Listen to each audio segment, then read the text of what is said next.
Y'all ain't finished. Y'all ain't finished. Make you come ready to go this next week. How about those?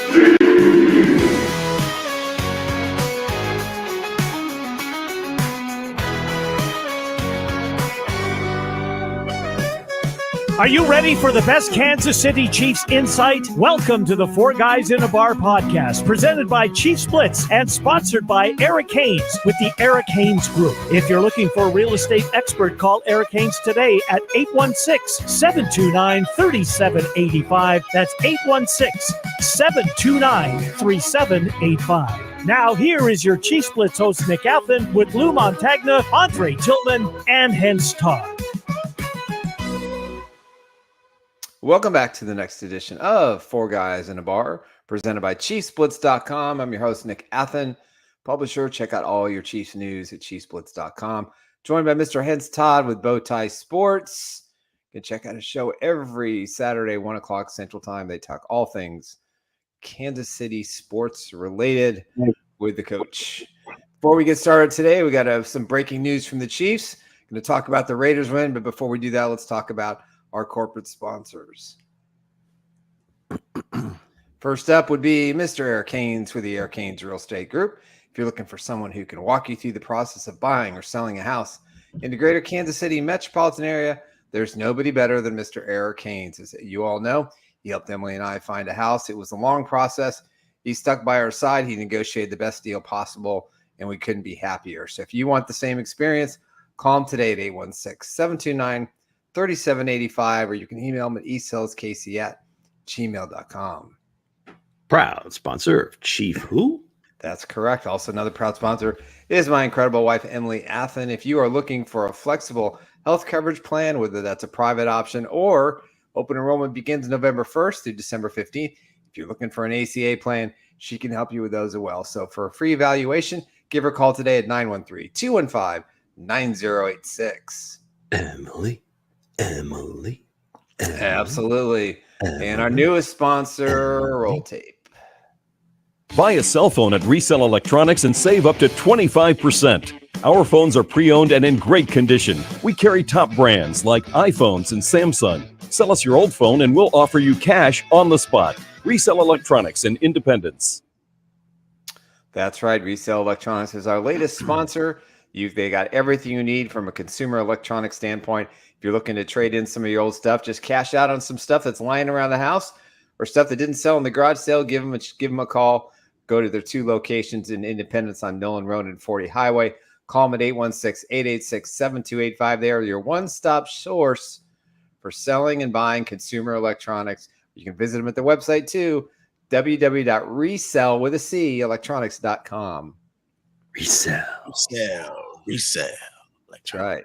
That's right. Before we get into anything else, guys, we have a little what up breaking news. Breaking news.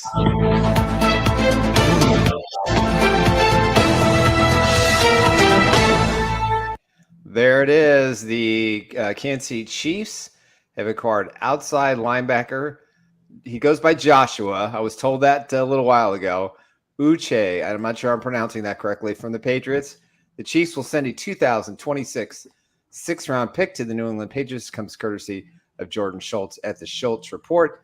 The deal also, he's a free agent after this year, and if the Chiefs don't sign him, they could get a 2026 compensatory pick as well. So it'd probably kind of be a wash trade. It's got a pretty good number. Only signed a 1-year, $3 million deal. His best season was a couple of years ago when he had 11.5 sacks. Just a guy, in case Mike Dana doesn't come back, add him into the mix, and Charles Omenihu will be back. I think at some point, probably mid to late November. So that's going to be another body on the defensive side. But hey, we all thought it'd be a cornerback, but instead, it's a pass rush specialist. Yeah, Veach just sits on his hands, man. What are we paying this guy for? What is he doing? Wow, unbelievable. I mean, it just amazes me that they just let all these great players slip through their fingers. Again, some people are playing checkers, Veach plays chess. For basically nothing, you get a young edge rusher, which is 26 years old. Yeah. Not that he's like some outstanding player, whatever, but he did have 11 and a half sacks 2 years ago. He's only 20. What is he? 26 years old, 24, whatever he is. He's a young man. Okay. And his best football is probably ahead of him. And if you're not going to be able to make a deal for a cornerback, what's the next best thing? Let's just put the quarterback on his back, and it doesn't matter who's covering. So again, I don't know where the Veach vitriol comes from. They're not undefeated enough. They're not undefeated enough. Well, personally, gentlemen, I get what y'all saying. The pressure never been the question, never really been the issue, guys. Like, this is a good pickup. My man averaged about 2 sacks this year, man. He caused good pressure. And like I said, like with this defense, man, what Spags like to do, he's a great fit for the Kansas City Chiefs. No doubt about it. That pass rush is going to be elite. You know what I'm saying? But to me, good depth, good guy. I'm still thinking get a cornerback, still get a CB.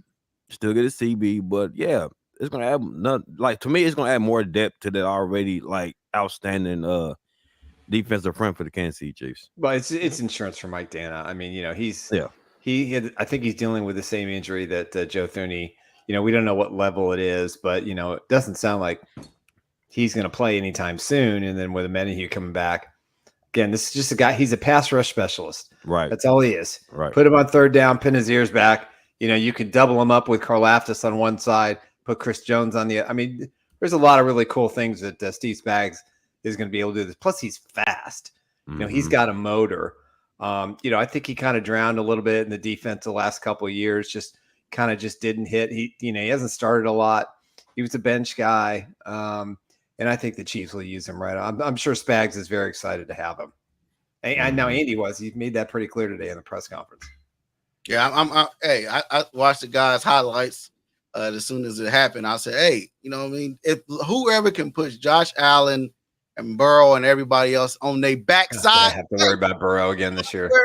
I'm ready for it. I want them to on the Chiefs. But again, the kid, like Lou said, he's 26 years old. A lot of people saying Veach ain't doing his job very well. Everybody said Veach ain't gonna get it done, but he's out here getting it done. And I agree with Coach Dre too. Hey, you still go get that cornerback. Hey, one of them was arguing with the I love that. How do I get out of Carolina? Wherever it can be done, but other than that, man, the kid is I think he's 6'1", 26 years old. He's fast, physical. So you put him aside George Karlaftis and Chris Jones and see what can happen.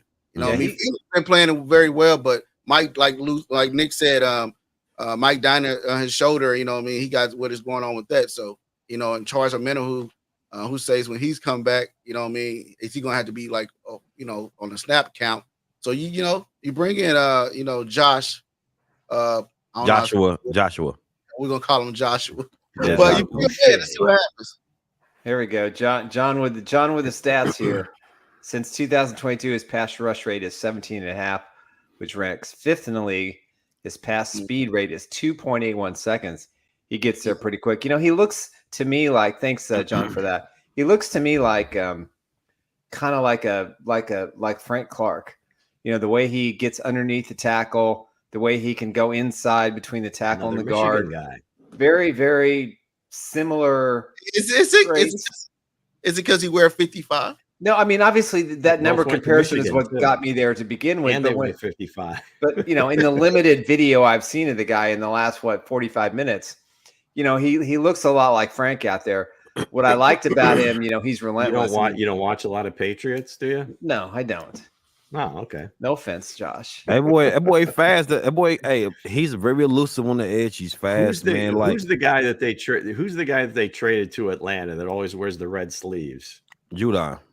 Yeah. So playing with Judon, he was able to put up big numbers. Yeah. No Judon, not so much. You make a great point. You sprinkle him in, and he's going to be effective. He's not going to be that guy that's just going to single-handedly wreck the game. You're not going to get it. You're not going to get a guy like that for a 6th round pick, right? So basically, he's a complimentary. They do. Beach is even bigger, master. But so basically, go ahead. But if Cameron Thomas isn't the guy they thought he is, you go out and get Uche here. Why not? I mean, it's a great move. It's not, maybe not the move everybody was looking for. And I applaud all you guys for throwing JC Horn's name out there. I think it would be a master stroke, but you don't get a top 10 corner in the league for nothing. Okay. Yeah. The trade deadline is not over yet. For Kibbles and the other thing is Carolina is not going to give him away either. Well, yeah, and the reference that Hense made about J.C. Horn is, he got in Sean Payton's face at the end of the game. Yeah, it was a viral video. The viral video goes out, and this is what guys do when they want to get away from a certain team. They publicly just do stupid things to bring attention to themselves. The team's really bad. I mean, the Panthers are. The Panthers have become the Cleveland Browns, so kudos to the Browns yesterday. And everybody sees that, and it's just a horrible organization. But I still say Dan Morgan, the GM there, is, even if they were to consider trading their best defensive player now, who isn't playing they're going to want at least a first-round pick coming back, and maybe more, because the Chiefs' first-round pick is going to be 31 or 32. So I don't see that. I don't think they're going to get. I just don't see it happening because they're going to want a little bit more and pay more. Now, there's a guy in Cleveland, Newsom, that might be more affordable. Yeah. Right. Best choice. So basically, the best choice. Another fairly high pick. If they like them coming out, maybe Veach goes that direction. But J.C. Horn, that would be like a big theft. That would be a big stroke for sure. From Walmart to Aldi's. Yeah, big stroke. Big stroke. Now, I like J.C. Horn, but like I said, he's Carolina's best player, and the Chiefs are gonna have to give up. I did tweet out there yesterday. I said, "Are you a Chiefs yet?" Go check. He did why'd you make that statement too? Why'd you make that statement anyway? It gotta be some leverage behind that statement. Why'd you make it? He's a leverage. I know things, sir. Yeah, I bet you don't know. Did you watch the game? Or did you watch the game? He's manifested. You know what? Through my guys' chat line, I know why he said it. I know why Lou and Bo kind of had a little frickle. I know why. I seen it yesterday on the tape. I said I watched the game. I watched the game. Some guy Lou liked, some guy Bo liked. They both had a situation, man. It's fine. But honestly, though, I do believe that the Chiefs do need to get a DB. So, but I don't know about no J.C. Horn though. I don't know. Newsom might be. Newsom would be a good thing. Newsom might be a little better. I like it cheaper, better. More affordable. Hey, like Lou said, Veach is out there, playing chess and a nice used car. Or they probably go to the 49ers and get Ward from him. You never know. Come on, no, they won last night. They're not going to trade their pieces. They still think they're NFC champions. It's not going to happen. Ooh, yeah, speaking of that, hey, they're tied. They're tied for first. As bad as it's been, not going to happen. If they get McCaffrey back after the bye, I don't know. That defensive meltdown in the fourth quarter. They are well positioned. They're well positioned in that, because right now, in all due respect, we got to give coaches props to the Arizona Cardinals. Hey, man, yes. 4-4, also in first place in the NFC West. Come on, give him love for what? He even have his own team there and making the playoffs. I have his team in there making the playoffs. You know why? He might get there. I'm gonna tell you why I said it, because for me, I want my guys to earn it. Now I told Bo that. I said I don't glaze because you're first round. I want them to earn it, and they earning it right now. Reverse psychology by coach. Absolutely. I want them to earn it. Before we get in there, we got a little more.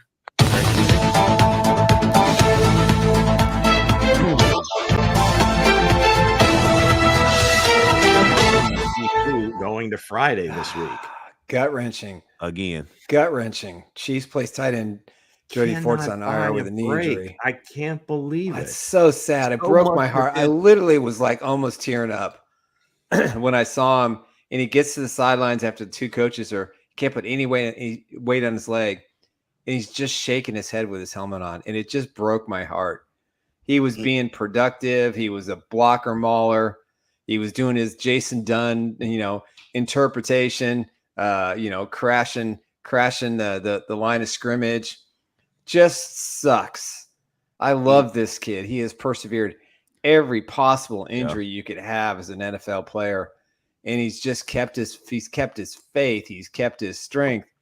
And now, which would have certainly been the tremendous opportunity, it isn't going to happen. And he can't buy a break, man. He can't. It's just awful. not. The NFL gods, they're cruel. Yeah, they're cruel. Some guy, you just wonder how a play happens and not at least one person gets hurt on every play, right? That's one thing. Right. And then you just have some guys that they'll just go through entire careers without a significant injury. And it was a fluke. And Jody can't go like 4 games without getting one. And it's just awful, man. Y'all just see like Fortson has a lot of upside to him. Very athletic guy. Just unfortunate. Next up, they're gonna have to if they're gonna run that 14 personnel takes a little bit of a hit there. That takes a big hit. So they're gonna be back down to 13. Maybe they bring in an extra tackle. Maybe this is how you get Sua Mateus some extra work. Make him tackle eligible. Yeah.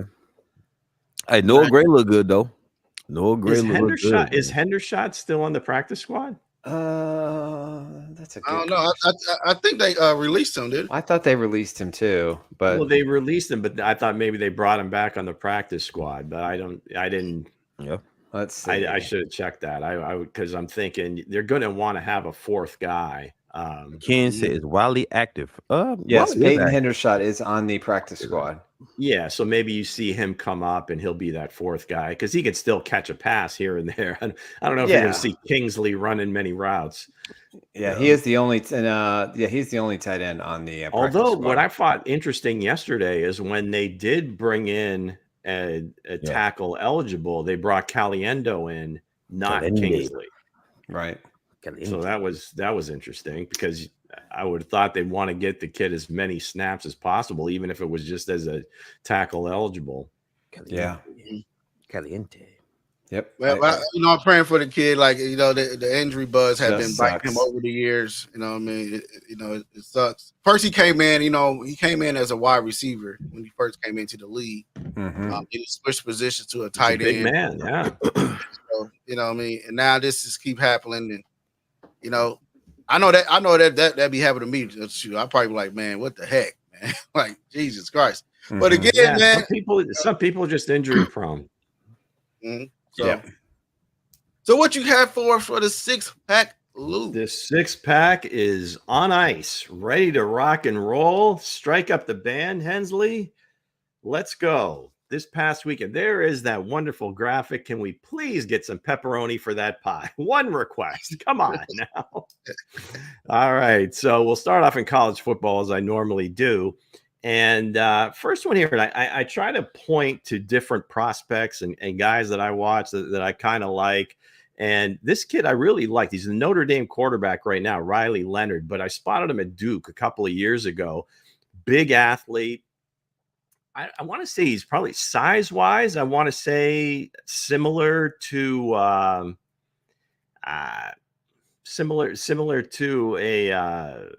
Justin Herbert. Can move, can run a little bit, can throw it. I'd love to see his fingers on the strings, but hey, sometimes you got to do what you got to do. But he got off to a real slow start with Notre Dame, but he kind of has things rolling now, settling in.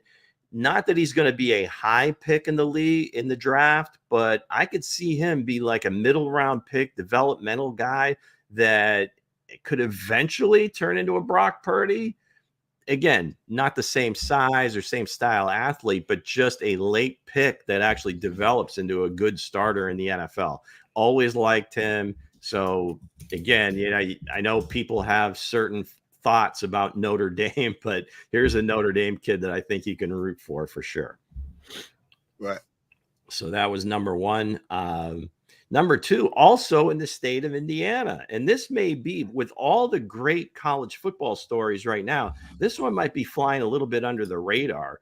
But Kurt Cignetti, his first year at Indiana, yes, Indiana basketball school, whatever you want to say, this guy is brash. This guy wins, and in using his own words, he wins. Just Google him. But he has brought this program like 180 degrees in like an off season. They're 8-0. They're ranked 13th in the AP poll this week. Former assistant for Nick Saban at Alabama. He's made a lot of different stops. His dad was a legendary coach. He actually, his first head job was actually at Indiana University in Pennsylvania. That's Indiana County. They're a Division II school where he brought them to, they've always been pretty good, but he's got them deep into the FCS playoffs. Then he went to James Madison, made them a power, brought them into the FBS. That you saw them last year. They were kind of undefeated for much of the season until they lost near the end. But do yourself a favor, because the big story coming into the Big Ten this year was all the Pac-12 teams jumping in. Obviously, you know, joining Ohio State, Penn State as top 5 teams. You know, Oregon coming in. Those were the stories. But here you got Indiana basketball school, 8-0, ranked 13th. Kurt Cignetti, seriously, do Google him. He's an interesting cat. But I don't know if you guys ever watch any Indiana football, but seriously, if you get a chance to watch them, they're very entertaining. They score a ton of points. It's a really cool watch. Maybe they can beat somebody, you know, big time and really get this story to the headlines. But yeah, Kurt Cignetti, Indiana Hoosiers, Indiana football Hoosiers. Shocking. 8-0. Maybe you can come to Kansas and straighten first time in that. like 40, 50 years. It's pretty remarkable. All right, on to the NFL. He's going to be a hot name, that's for sure. You know what? He seems like the type of guy. Now, College Game Day was there on Saturday, and they were honoring Lee Corso. He coached Indiana to their first bowl win ever back in the 70s. And they had Cignetti on, and just the fact that they were playing against Washington, backup quarterback. So he said, hey, maybe this is the end of the run. And they whipped them too. So kudos to those Hoosiers. Gotcha. Okay. So let's move to the NFL. The Cleveland Browns. Called it. The Cleveland Browns. It took an injury. Now, again, you can say what you will about the injury to Deshaun Watson. Should he have been a starter there? Should he have been in that position? Well, the bottom line was he was. And when he did get hurt last year, you insert Flacco, instant energy. All of a sudden, the team's making a playoff run. Okay. This year, flat, ugly. They can't do a thing on offense. Enter Jameis Winston, and immediately, bingo, they're functional. They're in the game against what everybody was crowning the next big team in the AFC is the Baltimore Ravens, and they end up winning the damn game. So I think now you have more evidence that you plug in a functional quarterback, and that's a decent team. You can win some games. Yeah. And now, again, it wasn't without some warts. He did throw a potential game-losing interception, and Hamilton, you know, everything safety dropped the ball, and that would have been the game right there. But yeah, Jameis on passes of 15+ air yards, 8 for 11, over 150 yards, both his touchdowns. So obviously he can still throw the. He's the truth. He's the truth. Well, he may not be the truth, but the most fascinating aspect of that game was Stefanski turned over the play calling to Ken Dorsey, who got run out of Buffalo. Yeah, the guy who smashed his surface on national TV. Yes, in the booth at Miami. And here's a guy that was as much maligned as any coach in the last couple of years, and he called a terrific game. You know, he dialed up a lot of really good plays. You know, they had some issues. You know, but man, I tell you, I was not shocked at all that the Browns won that football. I'm gonna tell you why I like Jameis Winston, man. The man got heart. He still can go out there and sling the ball. He's slaying the ball. He got an arm. And, you know, he's gonna make some questionable decisions, man. But I'm not questioning his heart for the game. He went out there, man, and he just like the Browns team looked totally different under Jameis Winston. If you give a quarterback time to throw the ball, I don't care what his talent level is. He's going to successfully complete passes. Well, for better or worse, Deshaun Watson didn't do none of that. He's a much better leader, at least visibly, right? I mean, he gives his whacked out speeches or whatever, but players he are do, captivated by him, man. He do, and they're willing to follow him. Or it didn't really look that way when Deshaun was behind the center. Like Deshaun just stayed to himself, didn't say nothing. You know, Jameis Winston is more spoken. He been like that since he's been in the league. You know, forever. Even though he could go out there and throw 12 interceptions a game. He was like, "All right, guys, we still in this. Nobody can us." Hey, his speeches, it's like you just there, like, right. I get your energy. I get it. The metaphors, I get it. Let's go. I like Winston, man. I do but to stay, not to get off subject, Lou, can you look at it like, I don't know if you got him in a 6-pack, but you know, Deshaun Watson and Dak Prescott got those guaranteed contracts, and both of them ain't playing very well. You know what I mean? It is just Dak had a good fourth quarter, except for that one pass. One pass. Well, I think both those guys, when you overpay for average, this is what you're left with, right? You're stuck. I mean, do you let them go? I mean, it's just a very difficult thing right now because just as the league, the way things are right now, the quarterback market in terms of what they're paid is kind of like whoever's next gets money, and it's, you know, you've seen it. Patrick Mahomes effect. Trevor Lawrence, Tua, it's been injuries and concussions, so we really can't speak to him too much.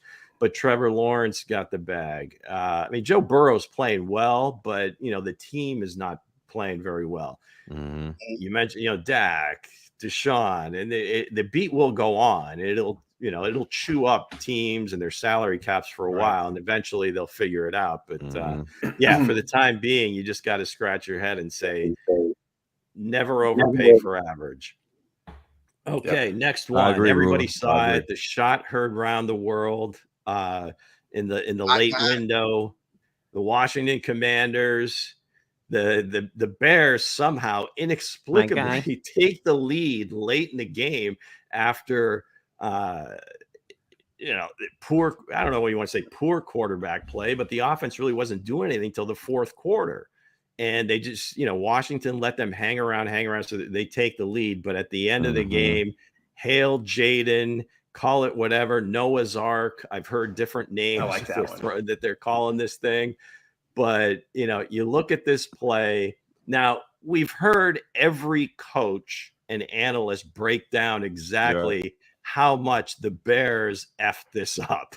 The whole thing. And now how, the back guy, you're supposed to stay inside him like a basketball player, boxing him out.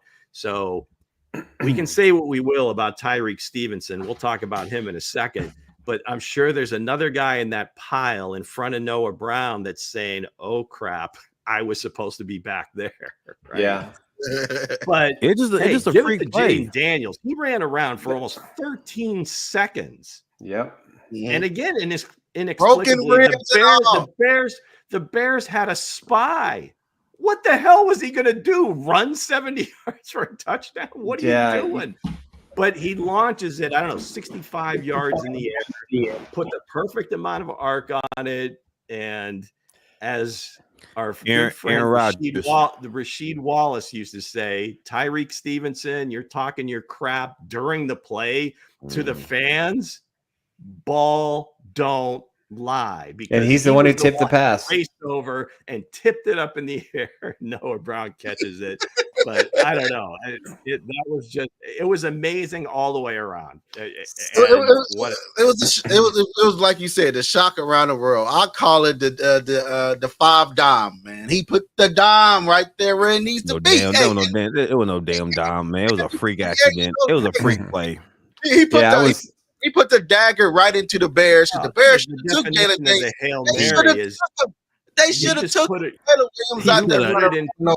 Put it in play, right? It's just you can't overthrow it. You can't underthrow it.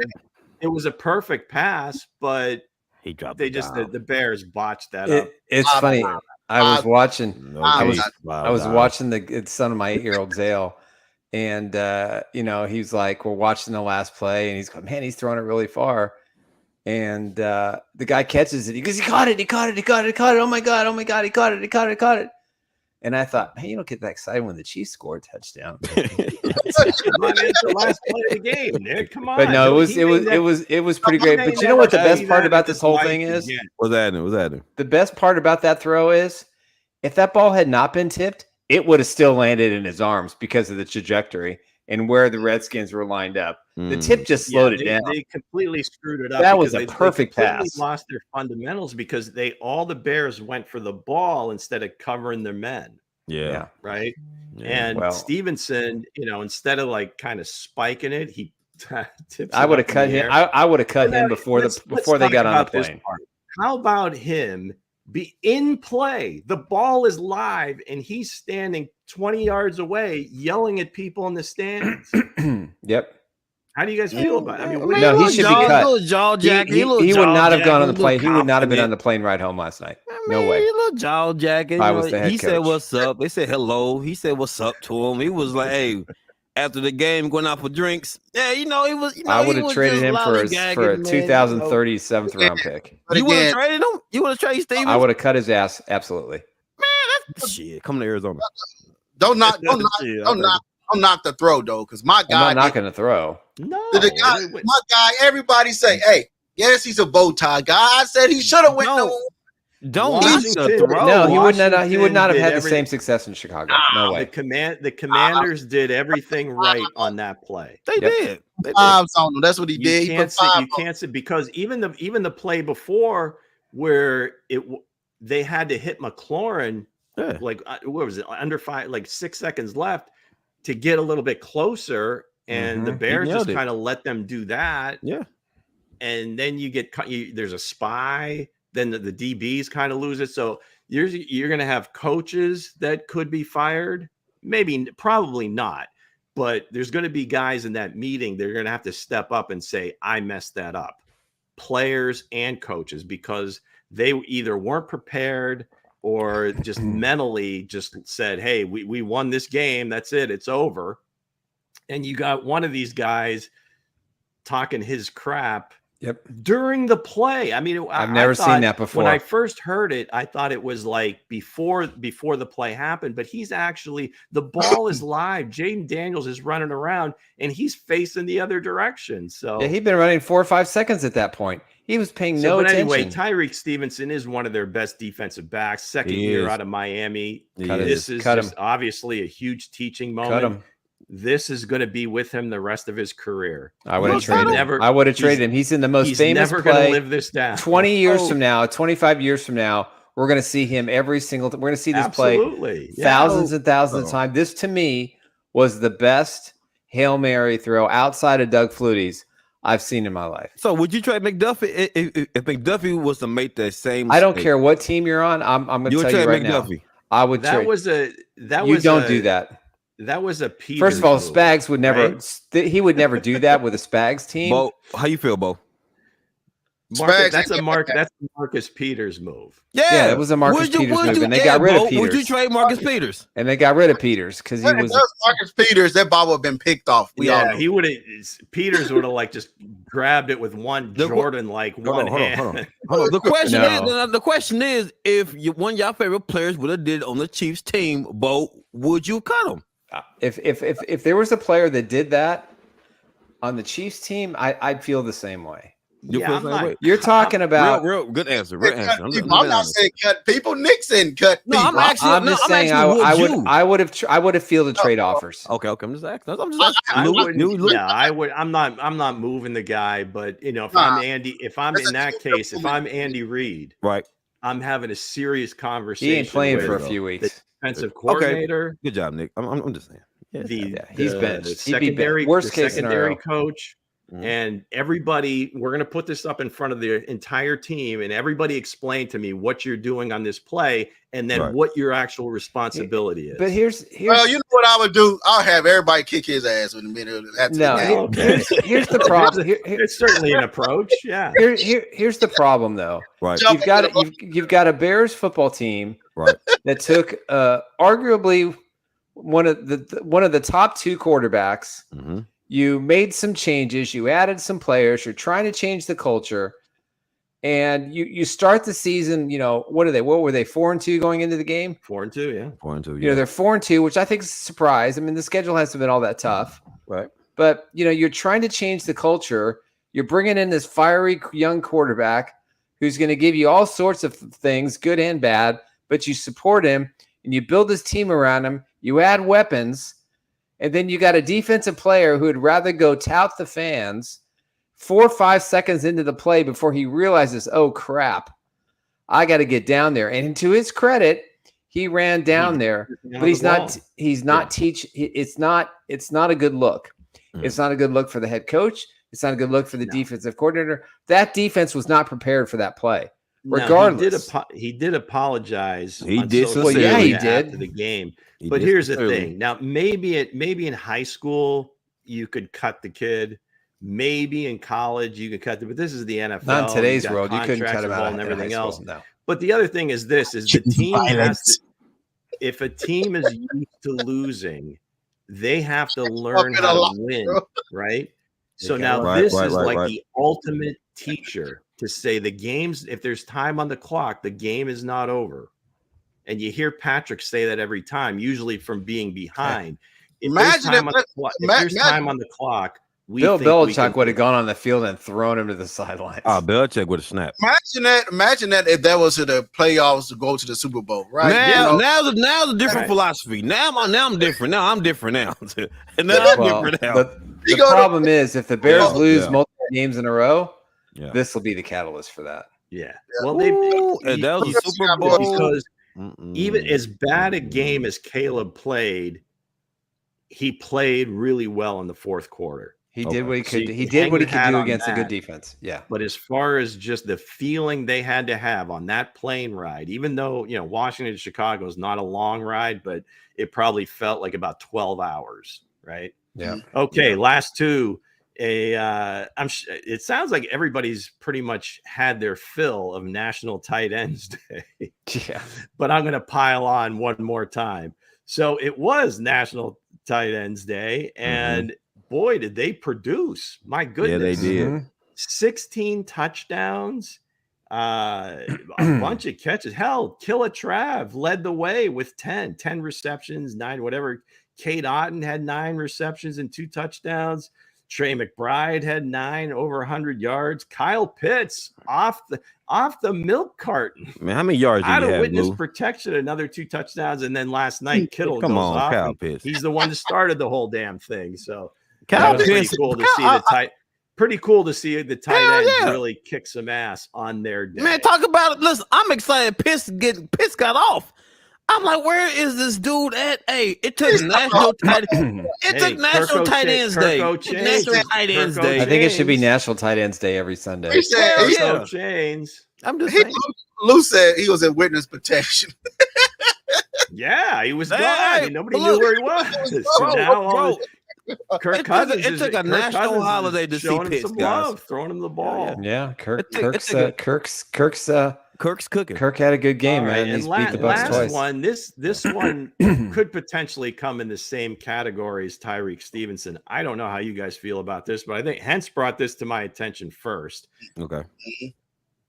Anthony Richardson, a starting quarterback in the NFL, got dehydrated. Taps out. That's your guy, Hits. On a coming up third down. So he plays first down, second down, runs around a lot, whatever. It's third down. He gets tackled, and you start seeing this. And I'm like, what's he doing? I've never seen that in life. You see, you'll see a wide receiver do it. That's head top. And that's, sometimes you see a running back do it. Okay, that's understandable. Like once in a blue moon, you'll see a corner or a safety do it. You know why? If they got hurt, right? Hey, no, you know why? Because offensive linemen, never. No. I have never, in watching football over 50 years, seen a quarterback willingly come off the field unless they had to take him out. Well, it happened once this season already. It happened once this season already. Because of an injury. Not because of an injury. Can I say something? So it's one thing if you're balling out too. This guy's hitting 44% of his passes for the season. All-time low. Bad. The ultimate boom or bust player. Stank and that's doo-doo. per play. Stank doo-doo, yeah. So I don't know. It's like so listen. Is this an age thing? Is this a generation thing where during a play I'll yell up at the stands, or hey coach, I can't go. I'm out. That's a bow tie thing. What are we doing? See, what happens is this though, because Bo was like, he's 6'4", 240 pounds of beast, man. All this height, all this weight. Now my man's out of shape. He can't run. He head topping no more. His percentage is low. I'm like, you a quarterback. I remember I watched on one of these talk shows, man. That was like, these linemen don't do this.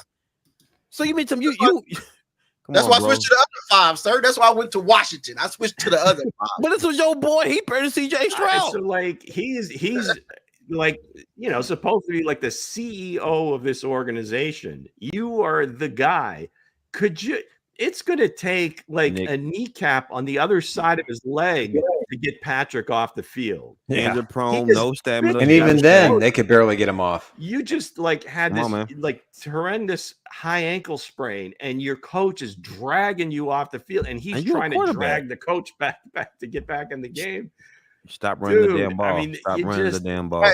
How does to you guys? How does this play in the locker room? No, well, I'm gonna go ahead and say it.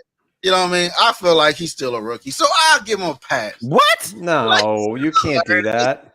Learn that.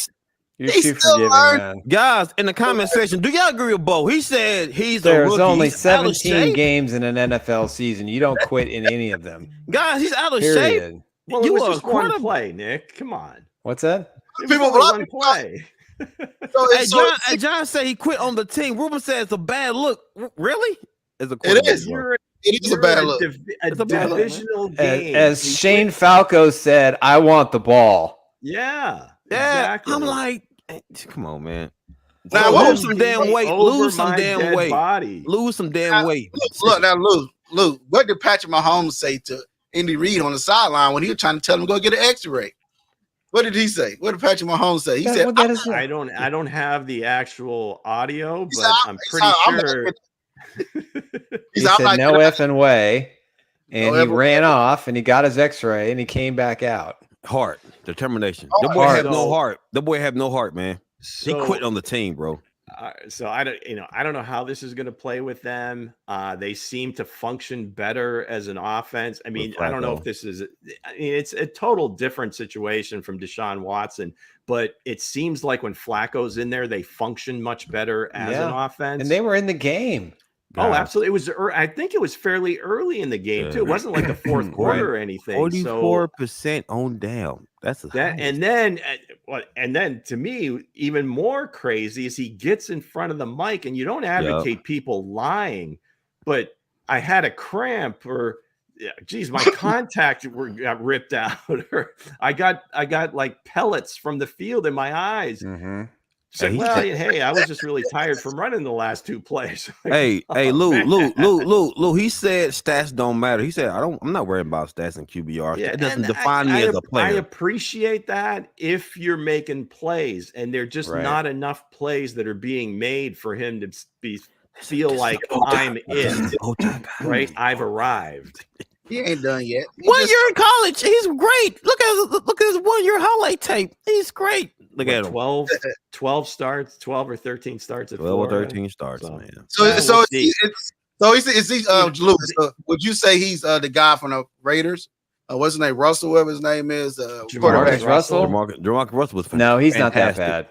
Is he dead? I don't know. Nah, Jamarcus Russell. No, he's not. He's not. No one was Jamarcus Russell. No, well, Jamarcus Russell, at least he played well at LSU. I mean, at least he didn't quit. And but the other one that I was looking at was like Cam Newton. I mean, Cam Newton would get crushed because of how often he ran the ball, and usually it was at the goal line, so everybody's getting free shots at him. I don't remember him ever once asking to come out of a game. Look at Josh Allen, the way he plays. Come on, man. Come on, bro. And now again, I go back to my original question. Bad look. Do you think this is a generational thing? We're going to see more of this. No, I hope not. I don't think NFL coaches will put up with it. Quarterbacks. No, that's what I'm saying. All that running, you don't. It will not happen in the conceivable future ever again. I don't think so. But I know one thing. I know one thing for certain. Everybody, Joe Burrow, all these other talks. My quarterback stayed in the. Why you bring up Burrow, bro? Okay. My quarterback stayed in the game with a cracked helmet, broken helmet, gimpy legs, Pinocchio legs, and still went out there and played the game. Yeah, I'm gonna give you one better. Kyler Murray is the smallest of all these guys, bro. 5'7". The smallest of all these guys, bro. A lot of these guys know the assignment. Put that to bed. Anthony Richardson has to learn that he is the face of the franchise. He is the leader of this team, whether he wants to be or not. And if he doesn't want to be, then he's not going to get the big contract, or he's not going to be. Oh, he's not getting a contract, Lou. If Flacco goes in and balls out, who's to say they just say, you know what, kid? Take a real long rest. Let us know when you're ready. Hey, Ruben, we'll let Joe Flack, this 38-year-old guy, play. I'm gonna talk about Ruben. He is off, Ruben. All right, gang. I didn't mean for the weekend 6-pack to go more than half the show, but here we are. I think it was a great conversation. It was a lively man. debate. Man. We still don't have pepperoni on the pizza, but it's gluten free, Lou. We are trying. We got Kool-Aid really shots hard. and gluten free pizza. We got gluten-free pizza and Kool-Aid. And there you have the weekend 6-pack brought to you by nobody.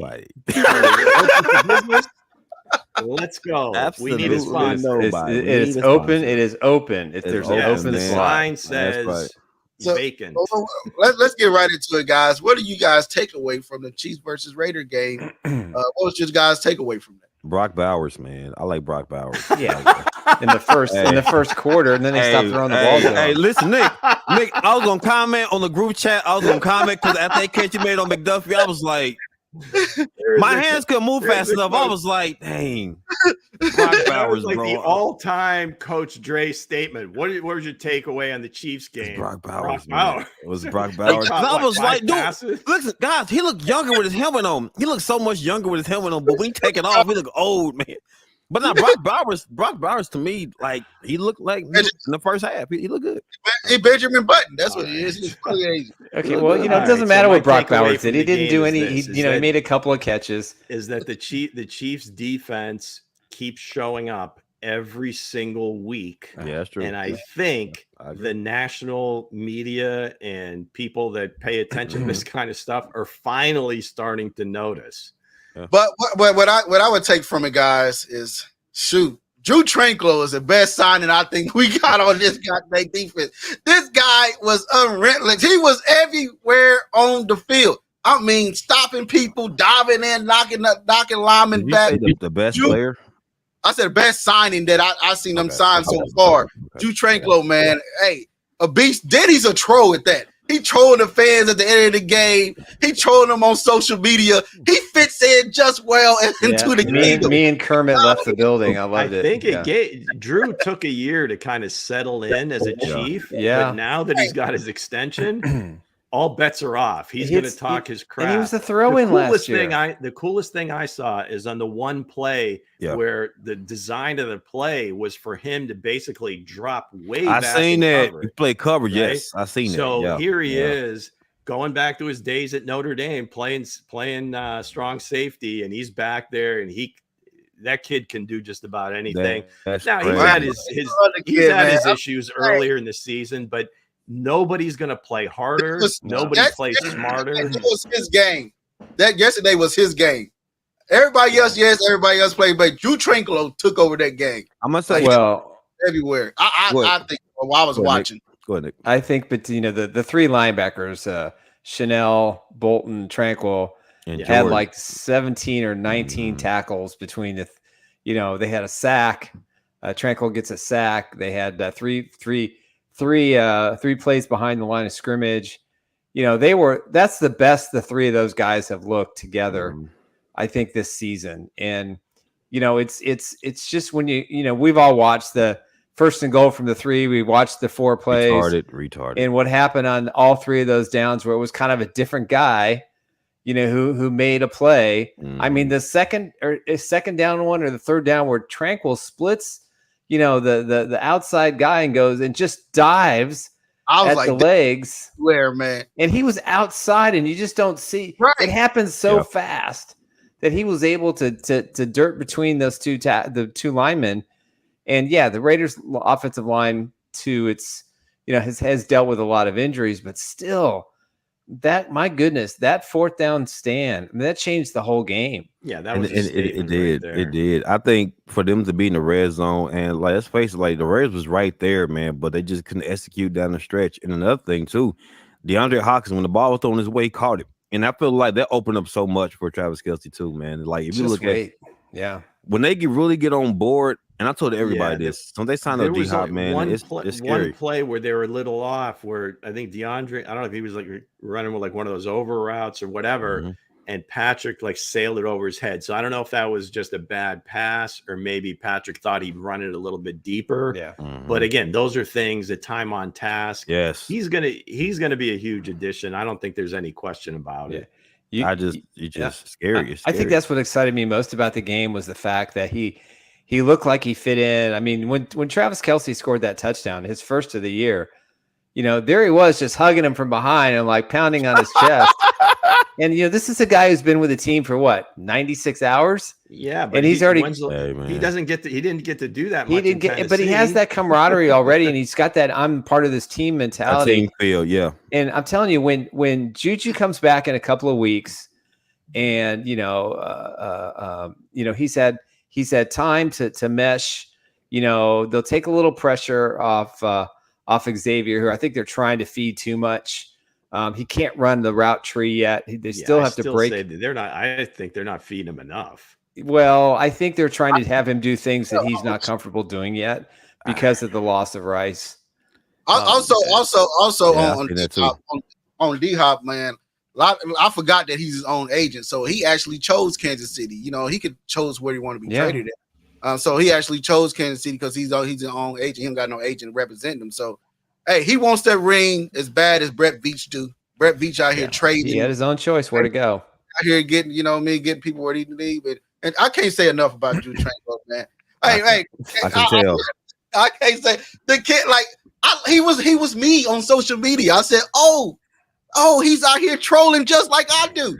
Yes, I said, get at him. And he was on the Raiders fans the whole game, talking stuff to him on the sidelines. Oh, one Raider fan dressed up as a big old Kermit the Frog. I don't know. That was great. I loved it. Maybe some of those fans got in his wife's ear or something and pissed him off. So Andy Reid made a statement. Andy Reid said he's not worrying about the secondary the DB room. So what are y'all thoughts on that one? Because I know there was a lot of conflicting problems yesterday on CB2. So he lost his temper. I would say this. Andy Reid said that he wasn't worried about the wide receiver room. Then they go trade for D-Hop. So I would say I would take that as a great.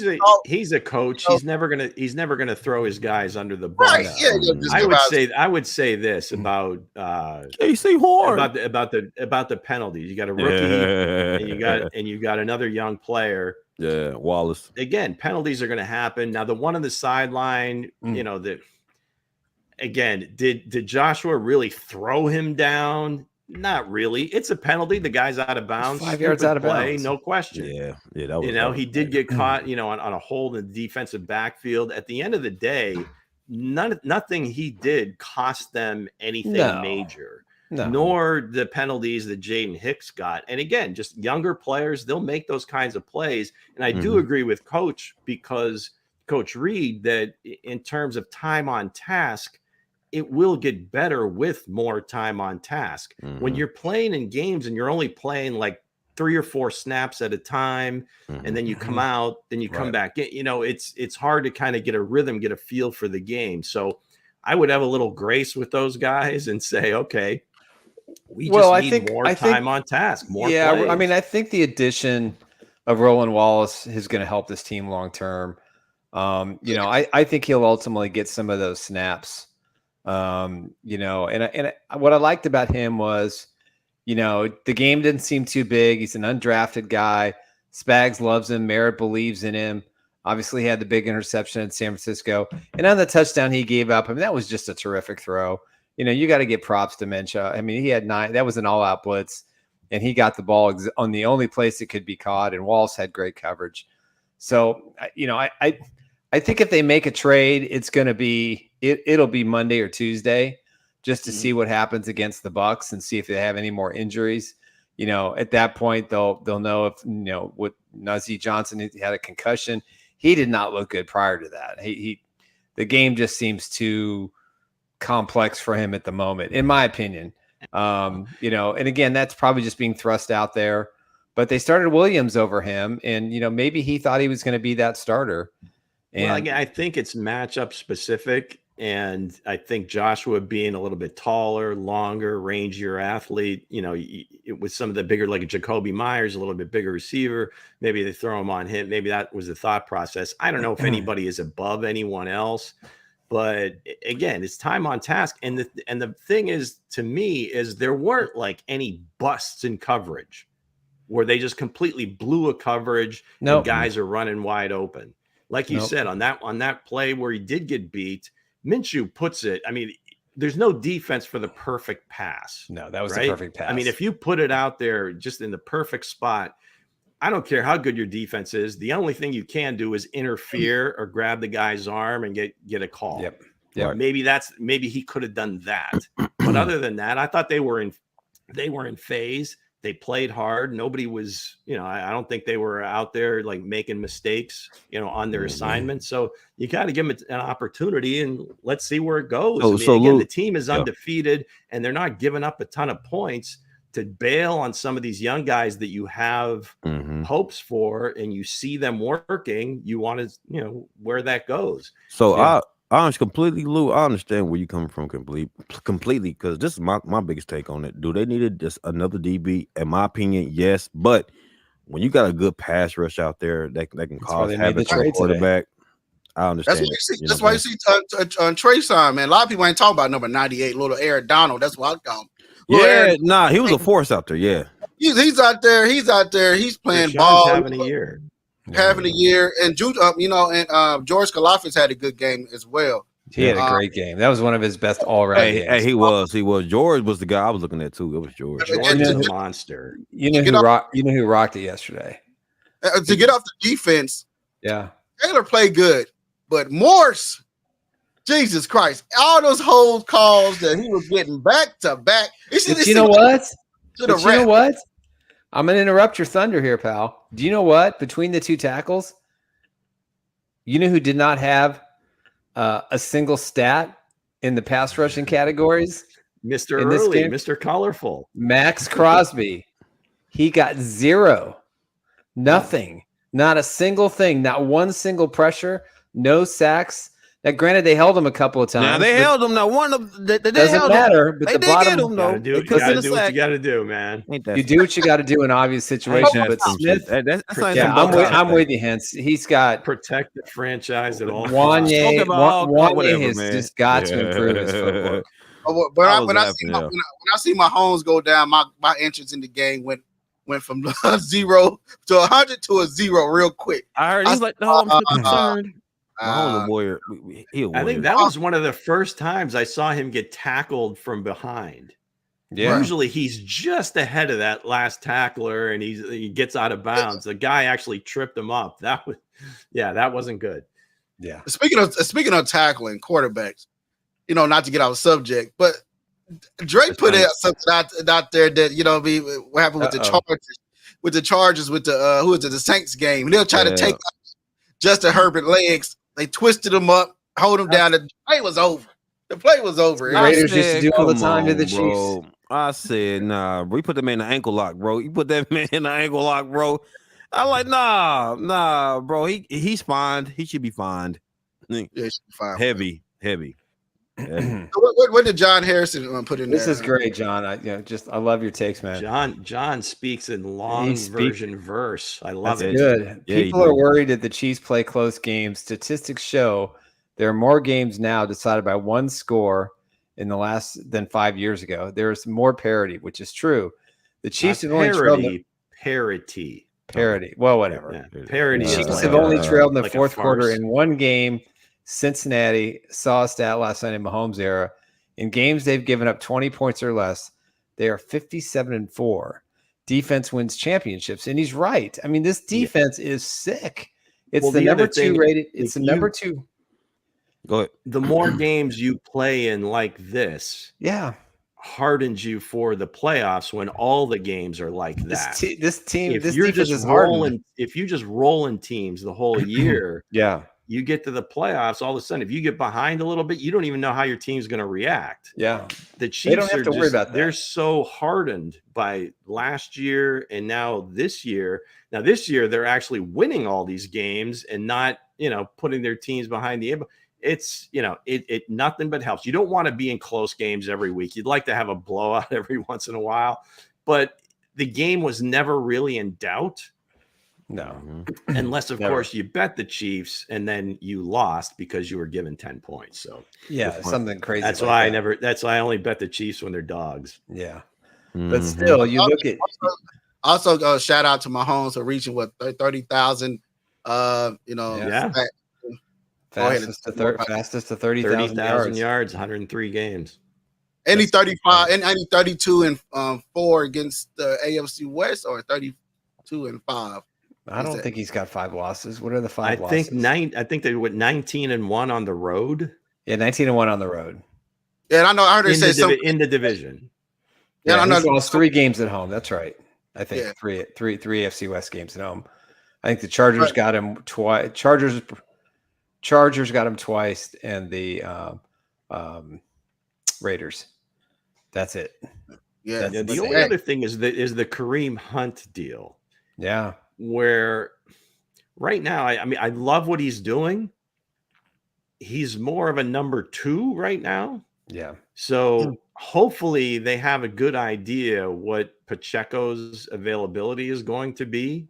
3-4 weeks. Because if for some reason Pacheco weren't to come back, man, he's taking a beating. That's why I said the trade deadline. I would want another running back. Amount of time.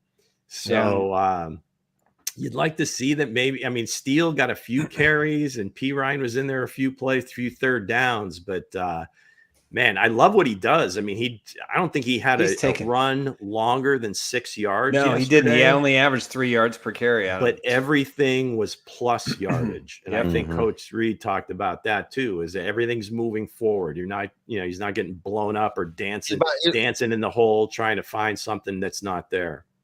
Yep. Also, you're about to take over Max Crosby's head in the game too. They're arguing. That was funny. Then they hugged it out on the field during the game. I loved it. I'm saying both. See, they hugged it out, man. Warriors. I'm saying. But again, man, it was a great game. It was a great game. Either way, but the defense, Drew Tranquil just had me like, I was like, Jesus Christ, this kid is every freaking where. Glaze of the week. Glaze of the week. Yeah, today. But with that said, let's get into our sponsorship before we close out. All right. First up, let's talk about my good friend, Mr. Eric Haynes with the Eric Haynes Real Estate Group. If you're looking for someone who can help you buy or sell a house in the greater Kansas City metropolitan area, there's nobody better than Eric Haynes. From start to finish, he made sure that Emily and I got the house we wanted. It was a long process. He never gave up on us, and he always negotiated. When things looked grim, he became the Grim Reaper, and he just took care of business, and we really appreciated his efforts. So if you want that expert touch, and if you want someone who's going to answer every call, every text, and answer every email, this is your man. Give Eric Haynes a call at 816-729-3785. You can email him at esales@kc@gmail.com. Proud sponsor of Chief Who Friday this week. And another proud sponsor is my incredible wife, Emily Athan. If you are looking for flexible health coverage, maybe you're on a employer plan that maybe you're switching jobs and they don't offer insurance.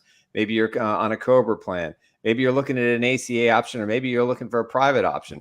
Whatever it might be, have her she will evaluate your plan, make sure you've got the right thing. If not, she has access to a nationwide PPO plan. Plus, with the open enrollment coming November 1st through December 15th, she can help you with those plans as well. So for your one-stop shop, let her help you out with your health coverage for you and or your family or small business. Give her a call at 913-215-9086. Emily. That's right. And our next sponsor, Roll Tape. Get the best deals on new and used electronics at Resell Electronics. TVs, laptops, Apple Watches, cameras, cell phones, plus so much more. And if you're into gaming, we carry new gen as well as vintage consoles. Resell Electronics in Independence. That's right, our new sponsor, Resell Electronics. If you're looking for the best opportunity to buy and sell consumer electronics, whether you're looking for a cell phone, tablet, laptop, home audio, TV, consoles. I mean, that old Atari console is really cool. I remember those days long time ago before you guys were even alive. But hey, they're one-stop shop. They got 2 great locations, one in Nolan Road in Independence, the other down on 40 Highway. Give them a call today at 816-886-7285 or email them at resellelectronics.com. Resell. And those are our sponsors. We appreciate their patronage. We're looking forward to working with these guys. And again, if you have needs for any of those categories, please give these people a call and tell them that the guys at Chiefs Blitz sent you. And we'd appreciate you supporting our sponsors. So with that said, guys, Wednesday, the Chiefs will return to practice for their Monday night game against the Tampa Bay Bucks, who suddenly are out their 2 top wide receivers and got beaten for the second time by the Atlanta Falcons. And their season is kind of on the hinge here. But Baker Mayfield and Patrick Mahomes, maybe is this part 2 from what their college experience was back in the day at Oklahoma and at Texas Tech. We'll see. Like close to 1,000 yards in total offense, overtime. Something like that. It was sick. Crazy. So again, if you guys are going to be looking for Chiefs who, it will be Friday. This week. Sorry, but couldn't be helped, gang. It's all good. Friday, and then Monday back and Cat. And also, the Q's predictions. Well, not Q's prediction will be on Friday as well. So back to Cat will be moved to Monday. Some other day. That's it. With they said, guys, we'll see you guys Wednesday. Peace out, everybody. Thank you very much.